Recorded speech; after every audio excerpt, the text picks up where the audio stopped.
Good morning. This is Stephen Cash, and I'm live on TikTok. This is really a first effort to try going live here. I'm not sure how many people will be watching, and I'm going to be keeping an eye on the comments and try to address people's questions. I'm going to talk a little bit to start with about what's going on after the release of the videotape by Senator Slotkin, Senator Kelly, and others. What we've seen here is a not remarkable public statement by members of Congress. Not remarkable in the sense it's not really controversial that the UCMJ, that's the Uniform Code of Military Justice, makes it very clear that military personnel are obligated to refuse an unlawful order. Let's talk a little bit about the history of that, where that comes from. So first of all, at the end of World War II, we were faced with what to do with a regime that had done unspeakably horrible atrocities. And the concept was that we were going to try them in a military court. The lead prosecutor in that court, who the name of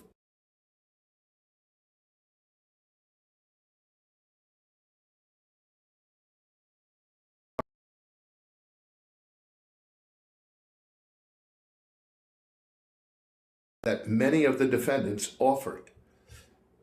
They basically said that, yes, you have evidence that I engaged in mass executions or killed prisoners or ran concentration camps and executed Jews and gypsies and gay people, all of the horrors of World War II. But they said I was just following orders. I may be a colonel, but a general told me to do it, or I may be a general and Hitler told me to do it. And what happens there is Justice Jackson argues, and it's a persuasive argument, that just following orders is not a defense when a soldier, when a military personnel violates the law. In that case, it was international law. And when we came back from World War II, we embraced this concept, and it put it right into the Uniform Code of Military Justice. A soldier, whether they're an officer or an enlisted man, if given an unlawful order, must refuse. The most famous case of that took place during the Vietnam War, where a number of American soldiers were seen by a U.S. Army soldier. He was in a helicopter, and he saw what we now call the My Lai massacre, where a Lieutenant Calley and his troops were killing men, women, and children in a village that they had been in a firefight in. It was executions of civilians, including children and babies. The officer in the helicopter stopped this, and there were military trials, including of Lieutenant Calley. And that's the most prominent example of where we actually put into practice the idea that not only Lieutenant Calley, but the men under him couldn't just say, I was following orders. I was told to shoot those civilians. It's a well-understood concept, and we should be proud of this. It's part of the training of every officer and enlisted man in the United States Army, or enlisted woman. They hear this over and over again. Now, somebody knows, some private someplace, know that a order is unlawful. Well, it's a pretty important standard that the unlawful order has to be patently unlawful. In other words, it has to be clear to the reasonable person in the position of the soldier being given the order that it's unlawful. So, kill this 6-year-old, that's pretty clear to people. That's an unlawful order. Drop bombs on Philadelphia, unlawful order. People would understand that. And it is part of the training. And again, it's something we should be very proud of. So what happened last week? A number of senators and congresspeople, 6 of them, issued a videotape in which they specifically address our soldiers and airmen and Coast Guardsmen, the people in the military. And they said, we want to that not only do you have this obligation to turn down a unlawful order, but we here in Congress are going to support you, because sometimes it's hard to say no to an unlawful order. And they wanted to make that clear. There's a tremendous response to this. A lot of it very negative and some of it very positive. Unfortunately, the most dramatic response was from the President of the United States, the Commander-in-Chief, who appears to have abandoned the concept of not following unlawful orders, the outcome of what we saw with the Nazis, and basically has taken the position that not only do you have to obey his orders, but that it is treason not only to disobey the order, but to even say that it would be appropriate under the law to say no to an unlawful order. And he's calling for the arrest, prosecution, and execution of those members of Congress. This is terribly dangerous. In fact, he went farther in the last 24 hours. He posted a meme essentially saying that our criminal justice system doesn't work and we need military tribunals. That would be unprecedented in non-wartime America. It's just not done. And it's never been done to go after the opponents of a sitting president. This is a difficult area. There's no question about it, particularly figuring out which orders are lawful and unlawful. I had a great exchange on social media last night with somebody who was questioning the position that the senators and congressmen took. It was a civil, good conversation. He was asking all the right questions. And one of his last questions was, well, who decides what the law is? Well, that's another issue. The courts do. And that's why we know how the UCMJ, Uniform Code of Military Justice, works. Because there's a legal system in the military. There are military courts, and there eventually it goes to the Supreme Court. So whether an order is lawful or not, and whether an ordinary soldier should know that it's unlawful, is a decision for courts to make. That's how we do it in the United States, not only with the military, but everywhere. The answer to, does the president get to decide what the law is? The answer is no. Courts decide what the law is. So it's an interesting approach, and it's really roiled people. A second question that's been asked is, what's the accusation of the unlawful orders? Well, to be truthful, there's a lot of concern that some of the orders apparently given by the president, maybe given by Secretary of Defense, who calls himself the Secretary of War, are unlawful. Most importantly, it is generally understood to be unlawful and would be understood by the ordinary soldier that you're not allowed to kill civilians, non-combatants. And we have now executed at least 80 people in boats in the Caribbean who may or may not have been engaged in illegal activity. So let me just make something clear. People are saying, well, but they were drug runners. We don't just execute people because we think they've committed a crime. That's not done. So was that an unlawful order? It's a really good question. I think the general consensus is yes, it was an unlawful order. A former assistant U.S. attorney in Florida, used to be the mayor of Miami Beach, did a great article in which he asked a hypothetical question for the Americans who are saying, it's okay. I saw the video and they're bad guys. They were on boats and they were probably running drugs, so we killed them. And he said, well, try this thought experiment. Would you think it different that instead of filming it from above in a grainy black and white picture where you just see the boat explode, we boarded the boats? Some U.S. Navy sailors boarded the boats, or Coast Guardsmen boarded those boats and did exactly the same thing, but with different weapons. They took the crew, lined them up, and shot them in the back of the head. How would Americans feel about that? Would that be a patently unlawful order? Just kill those civilians? You can't do that under the Uniform Code of Military Justice. Now, I know that at one point, the Secretary of Defense, Pete Hegseth, was explaining how his new military is going to be warfighters, and they're not going to be troubled by timid law. Well, that's not the American way, and that isn't constitutional, and that's not the way we're organized here. We don't tell the Army that they get to decide who gets to be killed and who doesn't get to be killed and what won't. So I think it's important that people are following this. There's actually a lot of information out there. The Steady State has put up some of it on social media. There's training available to our soldiers. And talk to somebody who's a veteran. Ask them if they remember the training they got when they went through basic training, enlisted person, or when they went through officer candidate school. I think you'll find that many of them remember this. It's a pretty important and dramatic part of your training. And I think most of them will be really proud of it. It's what separates us from thousands of years of armies being unconstrained by law. It's what separates us from our enemies. It evolves from our enemies being the Germans and the Japanese, and we held them to the standards of following international law, and we embraced it as a country. It's one of the things that makes our military the greatest in the world. It's not just technical proficiency. It's that we are a military, and we have a military that follows the law.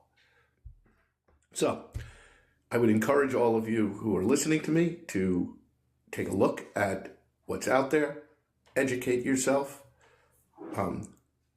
be very aware of particularly what the president is saying. The threats he's making are unprecedented, and they are designed to instill fear. And let me end by saying, how does this fit into a larger story? Well, if you've been following the Steady State and reading our material, and at the end here, I'm going to tell you a little bit how you can do that, you're going to see that what we are afraid of, and who's the we here? If you're following us, you probably know. If you're listening, we are around 365 former, mostly very senior national security professionals. I emphasize former, government anymore. And in a previous 2-minute primer, I talked a little bit about what the national security community is, but it's basically people who were at the CIA or DIA or FBI, State Department, the Department of Defense, and the Army, Navy, Air Force, Marines, who spent their careers as national security professionals. And what we're seeing, we've seen it overseas many times before. We joke, we say, we've seen this play before and we know how it ends.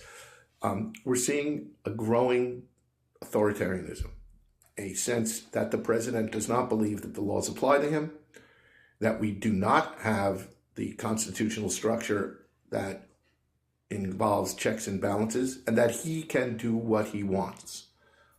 As again, Pete Hex has said, when asked what authority do you have to kill these civilians, to execute them, he said, we have unlimited authority, essentially, I'm paraphrasing, and wouldn't cite to any specific authority. Things fit in. And it's not just some Venezuelan fishermen who are at risk here. It's all of us. Because once we abandon the rule of law, once the president can decide how he wants to use people with guns, then we are going to suffer as a country, as groups, and as individuals. So let me first say a little bit about the Steady State, and then I'm going to try to answer some questions as they come across the screen here, so I'll stay on. I said that what the Steady State is. We are at www.thesteadystate.org. You can find almost all our stuff there. We're on Substack, TikTok, Instagram, Twitter, I guess we call it X now, and Blue Sky. We hope you'll follow us. Most of our getting the message out is through social media. As you can tell, you can look at my gray hair. We're a little bit of an older group. That's why we're formers. So a lot of this social media is a little bit new to us. We've got some great comments who've explained how to do this. I don't think I could do this live presentation without the help. So we're going to keep working. So I'm going to look at the comments going by and see if I can answer them. I'll warn you right now, you're not going to get any classified information out of me, but I'll do my best to answer the questions. First one that I'm seeing is, how involved are Freemasons at your level of government? Not at all, as far as I can tell. I don't know if I've ever met a Freemason. I know a long history of theories about how involved they are, but I can tell you I don't think I've ever come across anybody who at least said that they were a Freemason, and I have no reason to believe they really influence U.S. government. So I see a lot of people saying hi, so I'll say hi back to Catherine and Take Two Buddy. and Zoe and Bean. A number of people have said thank you, and I'll say, well, thank you for thanking us. We are pretty mission-oriented as a group of people. We feel like we're back on mission. This, for many of us, is perhaps the most important thing we've ever worked on. So it's, it is important, and it's great to hear from people who are listening and learning from us, and we're very happy to work with them. So that's really great. A number of people, somebody just asked, what would you consider the state of the agency or agencies you're most familiar with? The one I'm most familiar with is obviously CIA and DHS. My last job was actually at DHS in its intelligence organization. In fact, they're in deep trouble, these agencies. And why do I say that? In our professional life, when we looked overseas at dictators or dictator wannabes, one of the things we find, we call it an indicator, is that they look to the equivalent of CIA justice overseas to do their bidding, to stop being real servants of the people and the country and instead become the sword and shield of the person who wants to be the dictator. And I use sword and shield deliberately. That was the symbol for many, many years of the Russian KGB, which is exactly what that was. And what we are seeing, and we've seen it overseas, is the very first thing that a rising despot or autocrat does is compromise the security services and have them do of that person and protect them. And that's what we're seeing now, and in two ways. One, we have a director of national intelligence who's calling for prosecution of people here in the United States, and we have a clear effort to replace professional intelligence officers, the people who do the analysis, the people who do the collection, with people who are loyal to the president in a direct and personal sense. So we see experienced analysts fired because they like. That's not why we have an intelligence community. The intelligence community is there to provide the best possible analysis of what's going on in the world so our leadership, the president, for instance, can make good decisions. It's not to be a mouthpiece or an argument for his policies. It's just sort of tell it like it is. It's a little bit like if you got really mad at the weatherman because the weatherman reported that it's going to rain tomorrow and you wish it wasn't going to rain tomorrow, so you fire the weatherman and tell the new weatherman that you better say it's going to be sunny tomorrow. As we all know, that doesn't make it sunny the next day. So I hope that answers Grumpy Owl's question. I did my best there. Somebody asked, so in essence, Project 2025 was an internal coup, and we're dealing with the fallout in real time.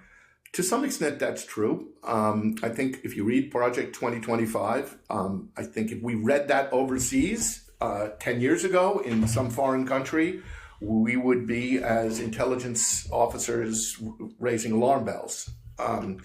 It's pretty clear where that is going. And so it is definitely worth looking at it. Now, it doesn't go quite as far as we are seeing now.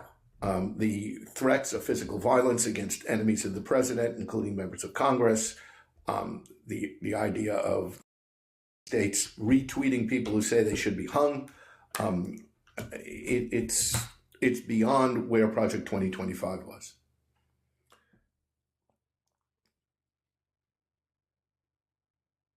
So here's a good question. So you're okay with the entire Russiagate hoax being perpetrated by leaders of your FBI previous presidents? There is no Russia hoax. I mean, I'm sorry, Racing Geek, but you're just wrong. I would encourage you to read the Senate intelligence report on the Russia reporting, which makes it clear there was no hoax, that there was, in fact, Russian influence. And by the way, that was the lead author of that was Secretary of State Rubio, who at the time was head of the Senate Select Committee on Intelligence. Why don't you read that and then see what you think? I mean, you don't take my word for it. I'm a former CIA officer. I know what people think about that. But I'm pretty familiar with this. What was described in the so-called Russia hoax was exactly what we expect our intelligence agencies to do. the evidence of Russian involvement and Russia's efforts to manipulate our system is overwhelming. It's simply not a hoax. So Racing Geek, I hate to disagree with you. So when you say, are you okay with the entire Russiagate hoax? I'm okay with it, but it's not a Russiagate hoax, and I just think you're misinformed.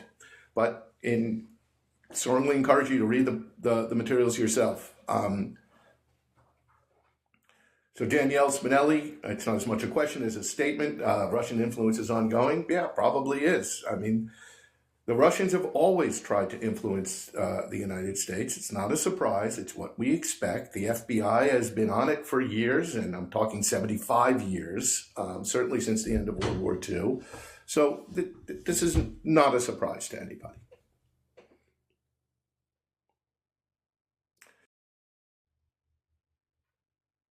So we have a number of people on. Duke and Daisy Rose Blizzard, they make the statement, it's not about politics, it's about money. I don't know, it's about both. Is there any possibility ICE agents are not all Americans? Anything's possible. I suspect they all are all Americans.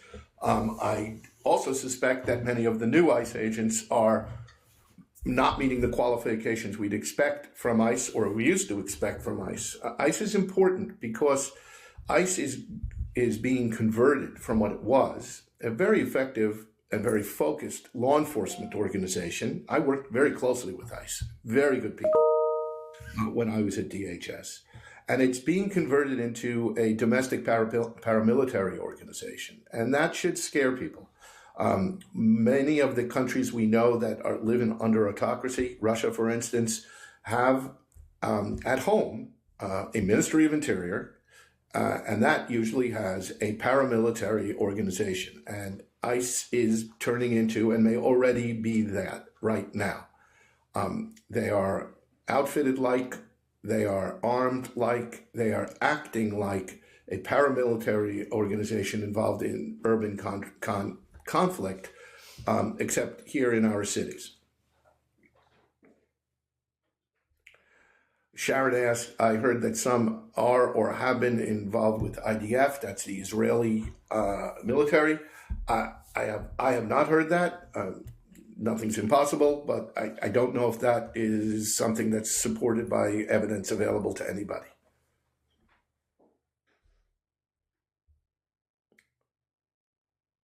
So let me stay on for just a few more minutes and see if there are any other questions from anybody. Please put them in the comments.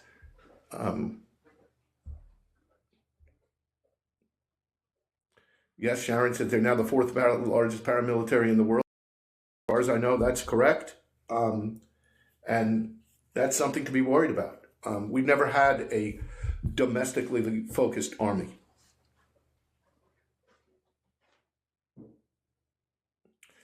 Grumpy Owl asks, why can't the states do more to fight ICE? Well, we live in a federal system where the federal government has certain powers and the states have certain powers. Some of the states are fighting back in the courts.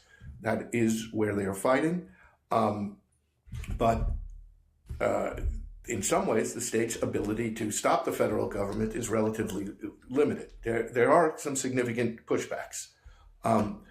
Why isn't anybody with power doing anything to stop this president? Well, let me answer that. People are doing something. I'm doing it in talking to you. You're doing it in listening to me. I hope you're doing it in organizing and doing the things that Americans can do. You have power. I know what Sherry is probably saying there is, why aren't senators or members of Congress? Right now, it's not clear why they're not. But don't underestimate the power that all of you have. This is the time for Americans to take stock of the power they have in our democracy and then exercise that power.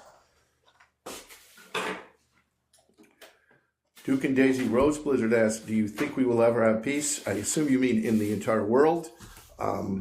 If the past is prologue, probably not, but it would be nice. But we certainly should retain the aspiration that we do want peace. And we should do, as a country and as individuals, everything we can to have peace. It may not be obtainable. There are a lot of things that we strive for, going to obtain, And we know that, but we keep trying, and that's what I think we have to do. Inner You points out we need more powerful people outraged. Everyone is too weirdly calm given the facts. Well, we are sort of working towards people not being weirdly calm. Let me point you towards our website, and you'll see on the very front page, it talks about an analytic assessment we did. We have a bunch of former analysts, and what we asked them to do is take what they used to do when they worked for the CIA or DIA, in which they applied analytic tradecraft to problems to describe what they saw was going on in a foreign country. Is this a country, pick any country in the world, in which a dictator is arising?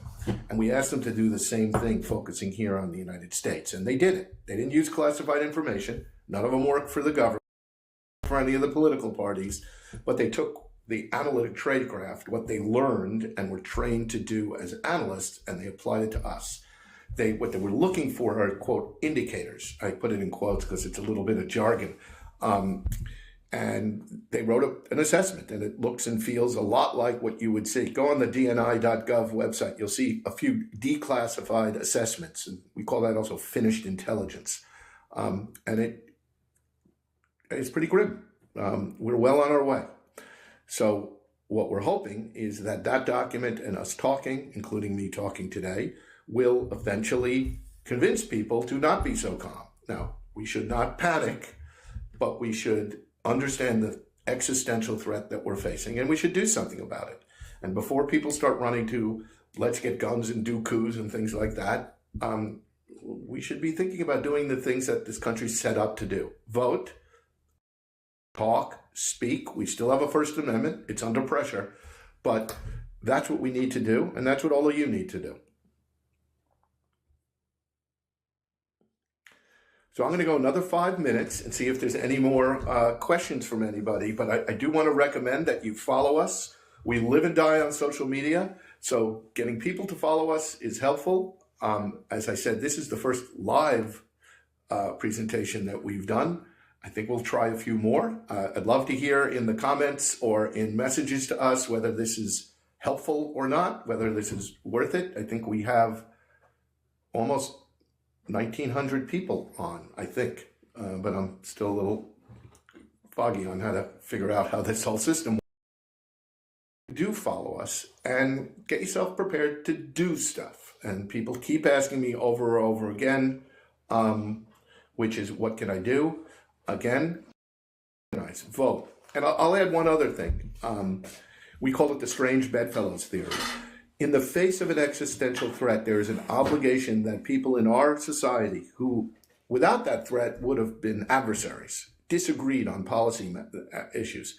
Pick any controversial piece of policy: abortion, Israel, Gaza, climate change, taxes, high, low, DEI, yes, no. You can find people to argue with, and that's great, because that's what we do in a democracy. We argue with each other, we vote on things, all fabulous. But we are facing a threat to that system. So, what I tell people who just 2-3 years ago may have been out on the protest lines protesting one thing or another against some other group, you need to reach across to that group, the ones who you were adversaries to, the ones you were yelling at, and make an alliance. Come on, I mean, we know it's the plot of like every other movie where, the aliens are invading, so the countries that didn't like each other get together and ally to protect the earth. That's where we are. I know that sounds a little silly.